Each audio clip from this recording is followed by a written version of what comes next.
अखंड सौभाग्य की कामना का परम पावन व्रत हरितालिका तीज मंगलवार को भाद्रपद मास के शुक्ल पक्ष की तृतीया तिथि को विधि विधान के साथ मनाया गया। हरितालिका तीज व्रत के पवित्र मौके पर सुहागिनों ने निर्जला उपवास रखकर पति की दीर्घायु, सुख समृद्धि, उन्नति, प्रगति और यश की कामना भगवान शिव से की। हरतालिका तीज का पर्व महिलाओं के लिए बेहद खास होता है। मान्यता के अनुसार मां पार्वती ने इस व्रत को शिव जी को पति के रूप में पाने के लिए किया था। इस व्रत में भगवान शिव और मां पार्वती का पूजा विधि विधान से किया जाता है।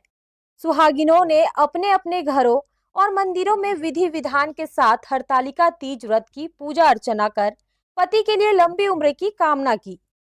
16 श्रृंगार के साथ तीज व्रत धर्म का पालन करते हुए सुहागिनों पूरे भक्ति भाव के साथ हरतालिका तीज व्रत किया। इस पवित्र मौके पर सौभाग्यवती महिलाओं ने लाल रंग और हरे रंग के नए वस्त्र पहनकर मेहंदी लगाकर 16 श्रृंगार किए पुरोहित द्वारा बताए शुभ मुहूर्त में भगवान शिव और मां पार्वती की पूजा अर्चना की।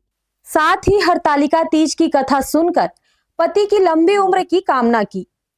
आज हरतालिका व्रत जो है, स्त्रियां अपनी सौभाग्य रक्षा करने के लिए इस व्रत करते हैं। जैसे हमारे यहाँ शास्त्र में है, माता पार्वती जो है इस व्रत को की थी भगवान शंकर जी को प्राप्त करने के लिए। तो जिस समय भगवान शंकर जी समाधि स्थिति में थे और हिमाचल महाराज की लड़की जिनका नाम पार्वती था, तो बालू से भगवान शंकर जी का पार्थिव पूजा की और निराहार रह करके वायु का आहार करके वो व्रत की थी। और एकमात्र उद्देश्य था उसमें कि मेरे स्वामी भगवान भूतनाथ भोलेनाथ जी हों।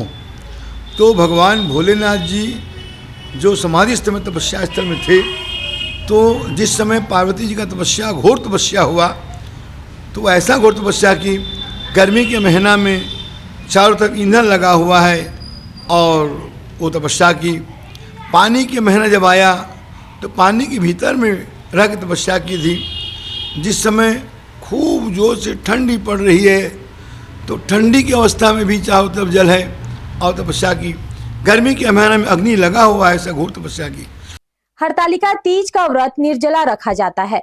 इसमें कई तरह के नियमों का पालन करना होता है। इस दिन रात भर जग कर शिव और मां पार्वती की पूजा और भजन की जाती है। तीज पूजन के दौरान सुहाग में महिलाओं ने माता पार्वती पर सुहाग का सभी सामान चढ़ाया और सुख समृद्धि और पति की दीर्घायु की प्रार्थना की। सुहागिनों ने भगवान शिव से सौभाग्य की रक्षा करने की भी मंगल कामना की। हर्ष न्यूज के लिए श्याम देवकर की रिपोर्ट।